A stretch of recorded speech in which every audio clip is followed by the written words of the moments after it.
Abiyamọ ayé mo pè yín gbogbo ẹ̀yin abiyamọ ayé pátápátá ni mo wá rawọ́ ẹ̀bẹ̀ sí ni mo wá pè lórí fídíò yìí o èpè yìí pọ̀ èyí tẹ́ ṣe yìí pọ̀ ó hèrè mi ju ó kàǹkà ju kí ló dé abẹ́rẹ́ sọnù ẹ lọ gbé Ṣàngó ẹ fi ń wa ṣé pé ò ti wá pọ̀jù kan tó sọnù lọ kí ló lè tẹ́lẹ̀ tí a ò bá torí iṣu jẹpo ẹ ò sì jẹ́ ká torí epo jẹṣu ẹ̀yin abiyamọ ayé ẹ wá wo nǹkan tó ṣẹlẹ̀ nínú fídíò yìí. ọmọ onímọ̀ lóra bí ọgbọ́n ajíbádé ògùn oyè ọlọ́rọ̀ tùbọ̀ ọ̀gọ̀ bí bébí ọba ẹ̀rù ló pọ̀ bẹ́ẹ̀ náà tẹ́lẹ̀ rájẹ̀ àyẹ̀gbà ọmọ ẹ̀ta ìra obìnrin ìràwú làdé ẹ̀rù ló mú rọ́lọ́rọ̀ fẹ̀yìn tẹ́lẹ̀ rájẹ̀ ẹ̀rù ló ń fi tọ́lọ́rọ̀ báwo ni yìí ìjà lájẹ̀ ké bá gbàdúrà àdúrà ẹ̀ àgbà babaláwo ẹ̀ aláfa ẹ̀ oníjègùn ẹ̀ kọ́ńgọ́ bá fi ọ̀hún abọ́ yádùúrà yìí nà ìpè yìí nà tàkọ́ bí wọ́n mọ́ ìgbè yìí. ẹ̀rọ kan ẹ̀rọ obìnrin ẹ̀rọ ọmọdé ẹ̀rọ àgbà ẹ̀rọ olúlé ẹ̀rọ àlejò ẹ̀rọ kókó ẹ̀rọ ìmàlò ẹ̀rọ babaláwo ẹ̀rọ aláfa yẹ bá fi kí àti ẹ̀yọ yàtọ̀ ìbẹ́tì yìí ìbẹ́tì anyanwó Akérédolú ọmọ náà Màdóra kí ọlọ́rọ̀ yìí kìkì báwo kí ọlọ́rọ̀ yóò ké nà ó ti yá mẹ́rin kàlàgbà yóò ń ti fọ̀ sọ́lọ́rọ̀ yìí pàtìjábà tẹlẹ́gà jẹun àwọn yóò ń fọ̀ náà ẹ̀dùn tó jọ́ méje òní tó agbéyàká gédára òun jáde yẹ kọ́ ọmọ ká ẹ̀nà ké híà kọ́ ọmọ sẹ ẹ̀nà ké híà kọ́ ọmọ ẹ̀nà ké híà títà mú fàyè kí bẹ́ẹ̀tì àyà Akérédolú ẹ̀ àmàbẹ́jẹ. Àmàbẹ́jà agogo ago agomi ago agona ago olóko ní àríyìnbó ọmọlẹ́kẹ̀tà àríyìnbó ọmọlẹ́kùn àríyìnbó ọmọlẹ́kùn àríyìnbó. Tadibẹ́tì ká ti pé.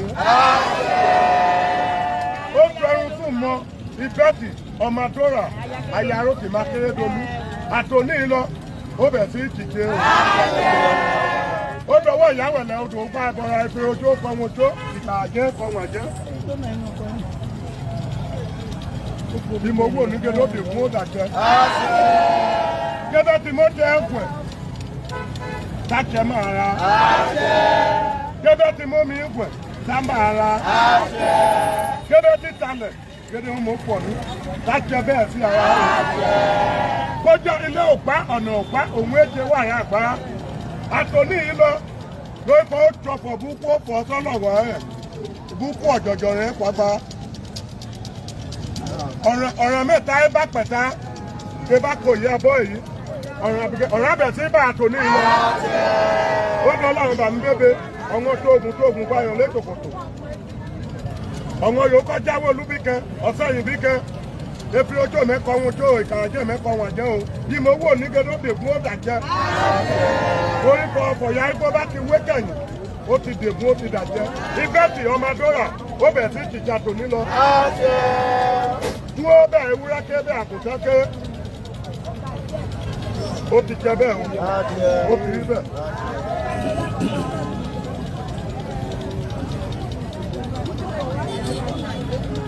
Àyàgbà bẹ́ẹ̀ tààrà gẹ̀yìn bá yán mọ́kọ amújẹ kẹfọ̀ bá yán mọ́kọ amújẹ ojú ọ̀sán yọ ká bá kalẹ̀ sí ibẹ̀ oúnjẹ ẹ̀dẹ́ bá àrùn ní ìdìbò àìtọ́ká afọ ìpóhùndà bí mo wò ní gẹ́gẹ́ òde fún òdàjẹ́. Gẹ́gẹ́gẹ́dẹ́ bí mi ọmọ yẹn wáyé mo ké sí náà ní ọba lóhùn gẹ́gẹ́ ìbẹ́tì ọmọ Dóra ayáró tì máa Akérédolú ó jì pọ̀ sọ́lọ̀rọ̀ ìbọn yóò jì pọ̀ rẹ̀ àtòní yìí lọ abẹ́rùkalẹ̀ olérùka gbóhùndé.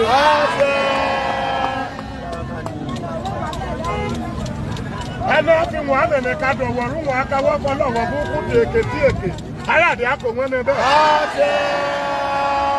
Oyè báyìí ó mà jẹ́ o ẹ mà sẹ́nu ojú oyè báyìí o.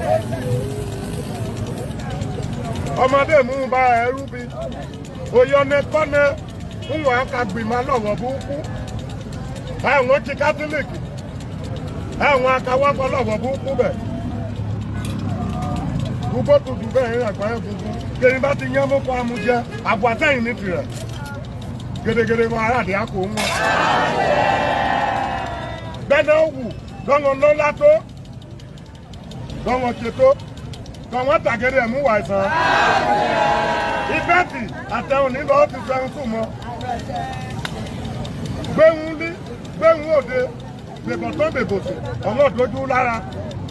Ìbẹ́ẹ̀tì àtòní lọ aráàdé àkó wọn. Ará àkó wọn o.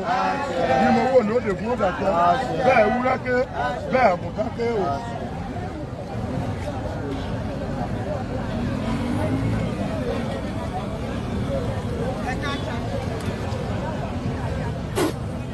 Ìbẹ́tì ọmọdóra ìbẹ́tì ọmọdóra ìbẹ́tì ọmọdóra ó jìjà tèhùn dín in lọ kìkẹ́ ó bòbú kọyé ń bí yìí ẹ̀sùn aráàdé àkòmú àtòmú lọ tákàlẹ̀ olí kàkà gbóhùn dé tákàlẹ̀ olí kàkà gbóhùn dé ibẹ̀ tùlú ẹ̀ ibọ̀ ọgbọ̀ yìí tu líbà ẹ̀ ẹnẹnu líbà jà ní ọgbọ̀ bẹ̀ mímà yòókè òun ṣe é bẹ̀ o ọlọ́run ẹ̀mẹ̀nà ohun ẹ̀mẹ̀nà lẹ̀ ẹ́ o ìbẹ́tì ìyóò tàn yín wò yìí àdẹ́gbẹ̀yìn ọ̀dáwò bẹ́ẹ̀ á rí o ara jẹ́kẹ̀jẹ̀kẹ́ pè bẹ̀m̀bẹ́ òpájú dẹ̀bọ̀dú dẹ̀rẹ́ àtọ́ní lọ dákọ̀ ẹ̀yà yìí kábọ̀ ayé yìí òye pọ̀yọ̀ gẹ́gẹ́ tí a ká pọ́pọ̀ tó nílẹ̀.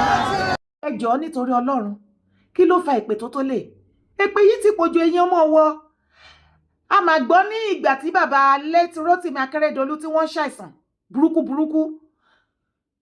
gbogbo fídíò yẹn lọ káàkiri àwọn ọmọ Ọ̀wọ̀ ṣe fídíò káàkiri tí wọ́n sọ wípé late Rotimi Akeredolu wọ́n ló ṣe ẹ̀yìn Council of Obas àbí àtẹ̀yìn ṣífù gbogbo yín lọ́wọ́ ṣá ipò step on your toes lẹ bá tọwọ́ lébọ̀ mo mà wà lára àwọn tó gbé fídíò yẹn ọ̀pọ̀lọpọ̀ mídíà ló pariwo síta ọ̀rọ̀ yẹn di fáǹfà ẹni rọ ẹ debunk ok wọ́n ní kánsà ni wọ́n ní pẹ̀lú ọ̀pọ̀lọpọ̀ owó káàkiri ìlú òyìnbó wọ́n gbé wọn wá sí Germany ìdánwò at the end of it Rotimi Akeredolu wọ́n tọkùlà o kọlọ kó dẹlẹ̀ fún wọn kó sì tẹ́ wọn sáfẹ́fẹ́ rere àwa tó kù àníkanjúkú ṣùgbọ́n ẹ̀yin Ọ̀wọ̀ ṣé mo fẹ́ bi yín léèrè question ni ṣé ẹ fẹ́ pa fámìlì Rotimi Akeredolu run pátápátá kọ́ má rí traces ẹ̀ mọ́ láyé ni torí ìkọ́ tí mò ń rí tẹ̀yìn ṣe ń sìn nìyẹn kí ló lè tẹ́lẹ̀ ok ẹ bá memorial park tí late Akeredolu ṣe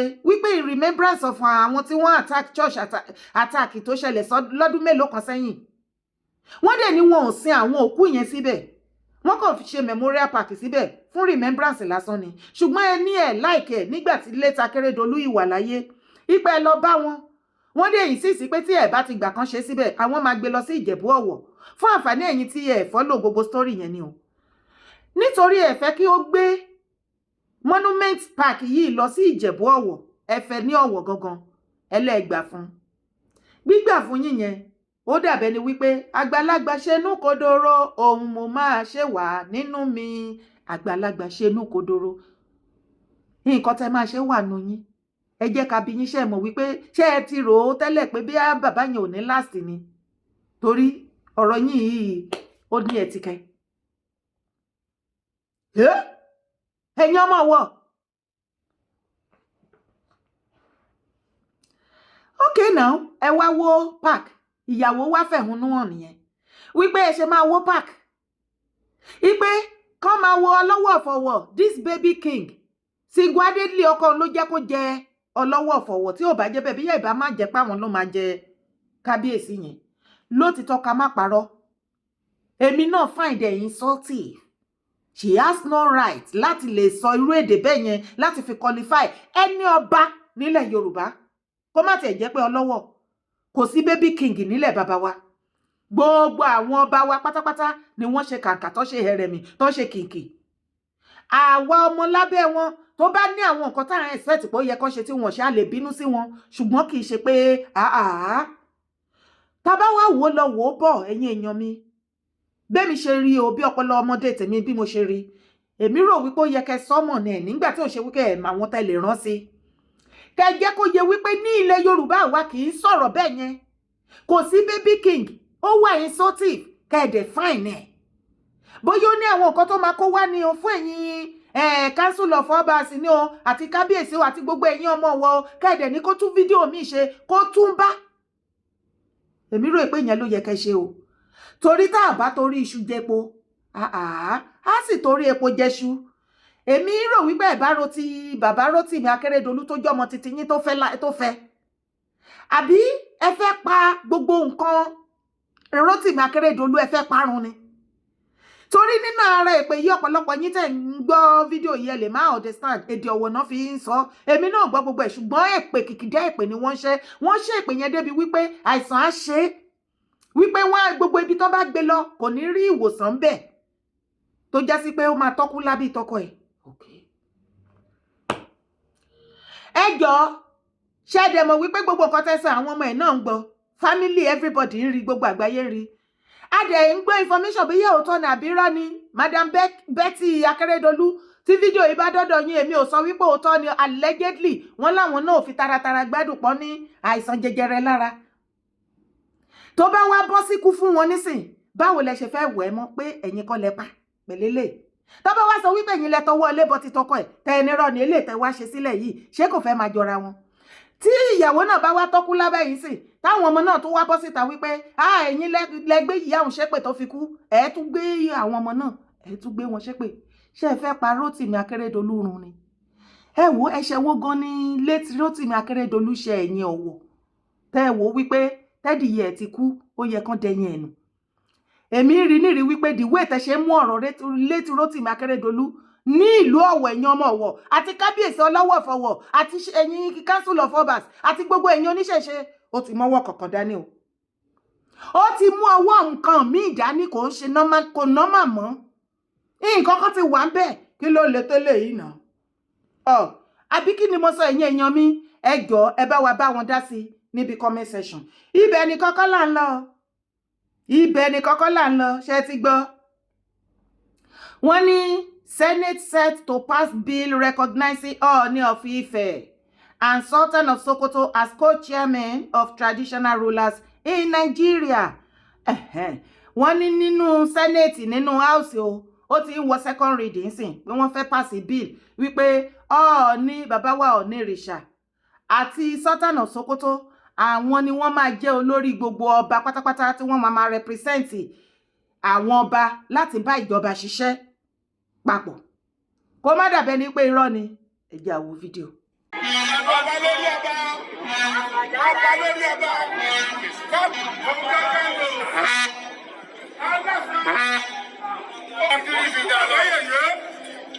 aláṣẹ ògẹ́gẹ́ ló sà pákó pí ọmọ kú ọmọ àrùn ọmọ òfò ọmọ àdábálé ọmọ àdábàdé ikú ti pọmọ rẹsẹ ìrìn orí àbátá ó gbìgbàdú ọ̀rọ̀ sẹ́kùnrin ẹlẹ́kùnrin ọ̀bọ̀rọ̀ jẹ́ ọ̀bọ̀rọ̀ débẹ̀ bẹ́ẹ̀ ni ọ̀bọ̀rọ̀ ká kó lè bá àríjẹ́ mbẹ̀ ni kábíyèsí Ògúnadé Ṣàngó Olúkòso ọkọ̀ gàlùtú ọkọ̀ àwà. Ó má bàjá agbára òkà àlàkà àgbà tó bá jayé ọba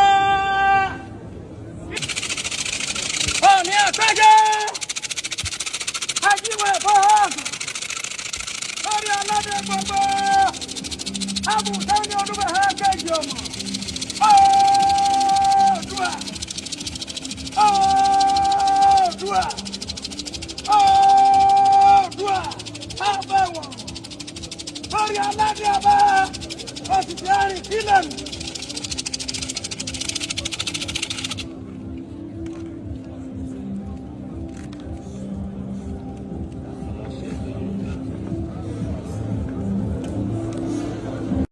Lẹ́tìkẹ́ ẹ̀yin kábíyèsí wa méjèèjì ṣé ká máa sá lọ ni olórí gbogbo ọba olórí gbogbo aládé wàhálà ìṣègájù ojúmọ́ kan ara kan àṣà kan just like chameleon fún ilẹ̀ Yorùbá fún Odùduwà land fún ọmọ Káàárọ̀ Jíire land fún ọmọlúwàbí land ẹ̀rẹ́yìn kábíyèsí wa méjèèjì ẹ̀bí calm down. Senate set to pass bill recognizing Ooni of Ife and Sultan of Sokoto as co-chairmen of traditional rulers in Nigeria. The Nigerian Senate has passed a bill for second reading aimed at establishing the National Council for Traditional Rulers. This council will provide a framework for traditional rulers to contribute to national development, security, and governance. Ó tẹ̀ ti wá dáa nísìn tí gọ́fìmẹ̀ntì tán ti ń gbé lọ sínú house nsìn tán ti fẹ́ pàṣẹ ẹ̀ tó já sí wípé ẹ̀yin kábíyèsí ẹ ò ní lè padà wá máa sọ fún wa wípé ẹ lẹ́nu mọ́. Kò ní sí wípé a lẹ́nu, a láṣẹ, a lọ́rọ̀, wọn ò gbọ́ wa, wọn ò pè wá, wọn ò mọ̀ wá. Kò ní sí yẹn mọ́. Ṣùgbọ́n ṣé bíìlì yẹn ṣé kò ní da ogun lẹ̀ láàrin àwọn ọba? Àwọn nǹkan tí mo wá béèrè nìyẹn. Mo fẹ́ kẹ́yìn àtèmi ká jọ gbé yẹ̀wò ni. Ọ̀rọ̀ àbòsí kọ́ leléyìí, ọ̀rọ̀ ọ̀tẹ̀ kọ́ leléyìí. Ilẹ̀ bàbá wa Káàárọ̀ Oòjíire land, ọmọlúàbí land, Yorùbá land, Oòduà land, èyíkéyìí tó bá bìlù tó bá láìkì bẹ́ẹ̀ mú. Òun ni kò jẹ́ kí ó jẹ́ number one priority wa, not àwọn kábíyèsí. Ṣó ti yé wa bẹ́ẹ̀?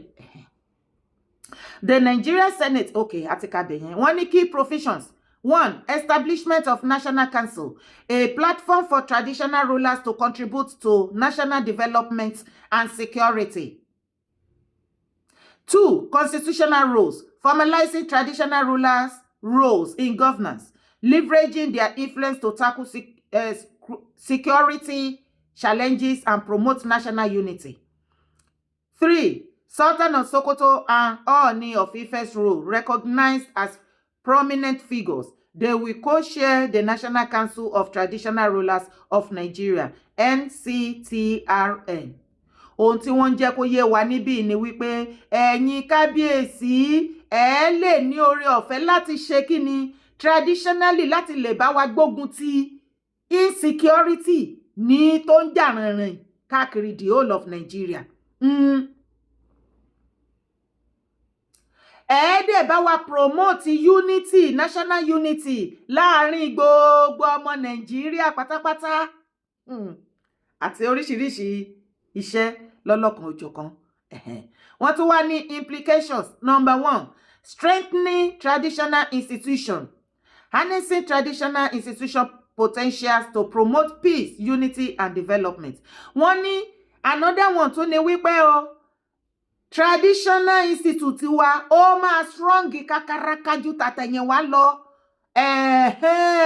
Ìyẹn mo like. Wọ́n ní ó máa strong, wọ́n mú lè ní more respect, á command more respect.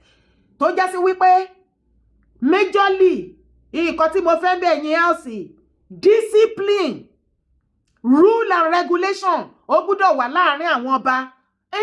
So that ọba kọ́ba tó bá ṣe yamayama wọ́n discipline ẹ̀. Kò ní sí pé gbogbo ọba kan jayé fàmílétè ìtútọ́ tán ṣe bó bá ṣe wù wọ́n. Enhancing collaboration, facilitating collaboration between traditional rulers and government agencies to address security challenges and implement developmental projects. These bills aim to give traditional rulers a constitutional role in governance, recognizing their importance in Nigeria's governance structure. Ó tiẹ̀ ti wá dà bẹ́ẹ̀ yẹn. Collaboration between traditional rulers and government agencies. Tó já sí wípé tẹ́lẹ̀tẹ́lẹ̀ náà ni mo ti ń pa láruwo wípé tó àwọn gọ́ọ̀mẹ̀ntì bá ti nídìí àwọn political leaders wọ́n tó bá ti fẹ́ gbà nǹkan àbọ̀ fẹ́ fọ́ọ̀sì àwọn aráàlú ṣe nǹkan àwọn kábíyèsí náà máa ń lò. Ṣé ó ti wá rí nísìn? Ṣé ó ti hàn gbangba? Àbáwa náà wá ń bá ní. Ṣé ọ̀rọ̀ yóò ṣáà ní ṣe di iṣu atayanyan sí ilẹ̀ Yorùbá? Ìyẹn lèmi pé àkíyèsí yín sí. Èmi wá bẹ̀ yín ẹ má jẹ́ kó di iṣu atayanyan o. Ẹ jẹ́ àfarabalẹ̀ o. Ẹ jẹ́ àgbà fúnra wa o. Ilẹ̀ Yorùbá gòkè àgbà o. Àtúnṣe ọmọlúàbí fún ilẹ̀ Yorùbá. Iṣẹ́ ti yá. Má gbàgbé o. Iṣẹ́ ìwọ àtèmi ni láti ṣe fún ilẹ̀ baba wa. Ibikíbi tó bá wà tó wà lórílẹ̀-èdè àgbáláyé, má sọ wípé ò sí nínú Nàìjíríà, ó lè ṣe gudugudu méje yàyà mẹ́fà. Iṣẹ́ àgbẹ̀ ni mò ń pè ẹ́ fún sẹ́ẹ̀. Òun lèmi gbé dání lọ́wọ́lọ́wọ́. Ilẹ̀ Yorùbá ni mo gbé dání. Àtúnṣe ilẹ̀ baba wa ó gbọ́dọ̀ jẹ́ ìwọ àtèmi lógún. bẹ́ẹ̀ ni jẹ́ ká jọ build many things. Kò sí eré ní Moscow, kò sí eré ní ilẹ̀ Yorùbá lásìkò yìí. Ìwọ tó bá understand èdè mi, iṣẹ́ ló wà ńbẹ̀. Ǹjẹ́ o ti ready? Ǹjẹ́ ìwọ tó bá dẹ̀ ready ṣé o fẹ́ gbọ́ òtítọ́? Ìwọ tó bá fẹ́ gbọ́ òtítọ́, ìwọ ló ready. Ìwọ tó bá jẹ́ wípé nǹkan tó máa gbọ́ tó máa mú inú ẹ̀dùn ló ń wá, o ò tí ready. Orúkọ tèmi ò yí padà. Má gbàgbé láti bá mi ṣe kíni subscribe sórí YouTube channel. Yèyé Dára Kowé ni mò ń jẹ́. Ire o, kábíìtì.